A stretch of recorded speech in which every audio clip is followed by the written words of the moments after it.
the unstoppable force versus the immovable object. See who can come out on top.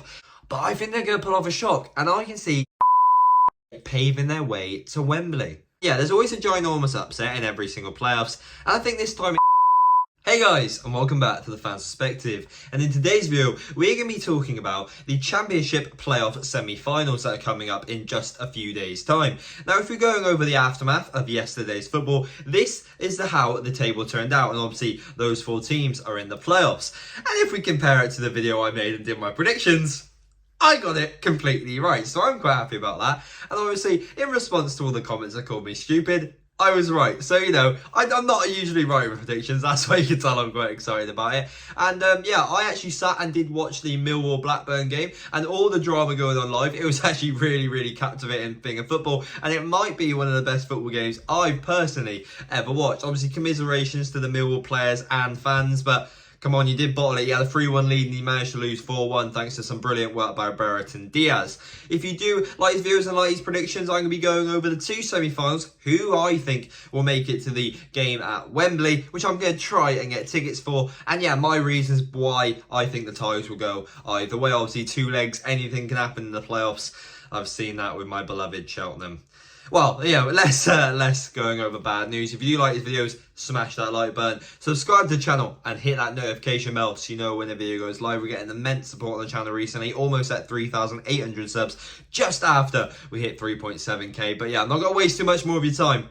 Let's get into it. To start off the two semi-finals, in similar fashion to the last video, I think it's only sensible to start off with Middlesbrough versus Coventry. Now, if we do go back into the two times these teams have faced this season, obviously, firstly, you have Coventry's 1-0 win at home, and then for the Borough, they did manage to get a slightly better result this time out, just obviously yesterday, with Middlesbrough drawing 1-1 with Coventry in their home leg, I guess you could say. But both times I would say Coventry have been the better side. The thing that I find most notably interesting for the playoffs especially is I believe is the EFL Player of the Year Akpom. I do apologise if incorrect, and the EFL Golden Glove in goal for Coventry. So it is quite frankly the unstoppable force versus the immovable object. See who can come out on top. Now, head to head, like I said, Coventry have arguably been the set aside, and I do understand Micheal Carrick has worked wonders with his Middlesbrough team so far this season. He's gotten from, well, started from the bottom, now we're here, quite frankly. And when they did face them last time out, they were on the beach. They'd already got playoffs. They had nothing to play for this game. It was quite frankly only Coventry playing. But if we're looking back into the first time these two teams faced, where Coventry actually got a better result, this was Coventry's 7th game of the season or 8th game of the season, and they were yet to pick up a win. And they picked up 3 points. Gyokeres is a player that deserves a big move. He's a player that scores bags of goals. I can see him for a team like, I don't know, even maybe replacing Jamie Vardy, maybe getting that striker spot for Everton when Dominic Calvert-Lewin can't fire. He's definitely a Prem-proven striker. And I can see him pulling through for Coventry, to be honest. I think there's going to be more goals. I don't think it's going to be a boring fest like a 1-1 or a 1-1. And I do think that Coventry can get a 2-1, a 3-1 lead at home. And despite Borough getting anything back, they might even get a 2-2.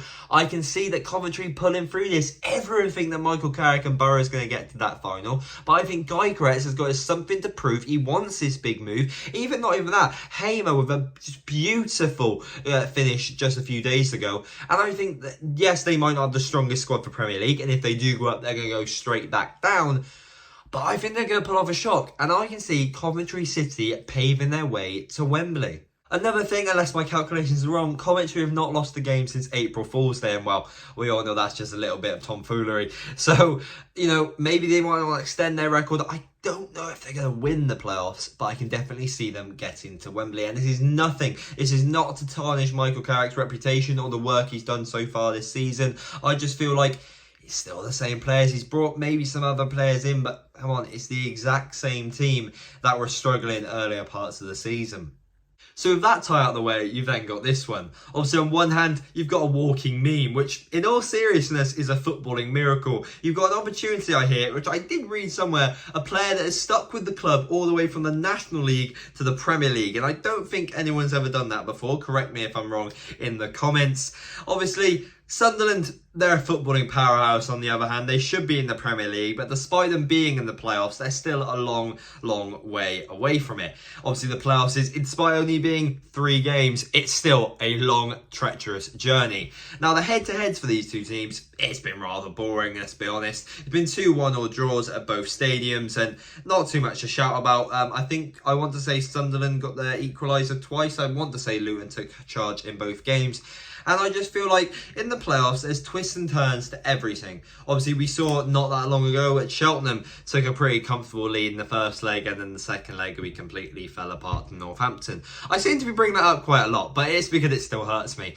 And yeah, there's always a ginormous upset in every single playoffs. And I think this time it's Luton. So Sunderland, right, they've got the home leg first. They'll take a 2-0, maybe even a 3-0 win at the Stadium of Light. And everyone will think, oh, they've done it. They're 1 game away. They go into Wembley. They're back in the Premier League, possibly to face Newcastle.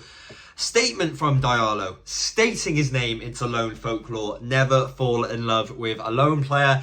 And then they'll slip. And Luton Town, like all the memes have been posted all over Twitter, will still all over again. Will be 1 game away from making it into the Premier League with a stadium which, come on, quite frankly, is not even fit for the Championship. I've heard somewhere that they'll have to spend a lot of money, obviously, vamping up the stadium so it fits Premier League quota. Can't, because I've been there before, and you knew my opinions about Luton. I will not be going back unless they pay me. But it might just be my experience. It was mainly because of the trains as well. But yeah, do you want to know my opinions on the final? I guess we'll know when the teams actually get there, because who knows, I could be completely wrong about this. I know I was right about the teams getting in the playoffs, but when it comes to the playoffs, anything can happen. If you do like this sort of content, please smash that like button, because, come on, at the end of the day, this is just guesswork. Anything happens in football, as you've seen with Chelsea this season, absolutely doing terrible. Subscribe to the channel, like I said in the video. We'll try and make as much content for you guys. I don't know if there's going to be any more games this season that I'll be able to go for, apart from, like, the playoffs, if I can get tickets at Wembley, and maybe the final with Man City. I've got a mate that supports Man City, so I might be able to get a ticket. But yeah, besides the games, I've got, like, ranking videos, like every single club's biggest something or worst something, as well as obviously predictions for the upcoming ties and semi-finals and so on. But yeah, if you have any questions or queries, drop it down in the comment section. I will try and answer every single one of them for you, and I'll see you guys in the next one. See ya.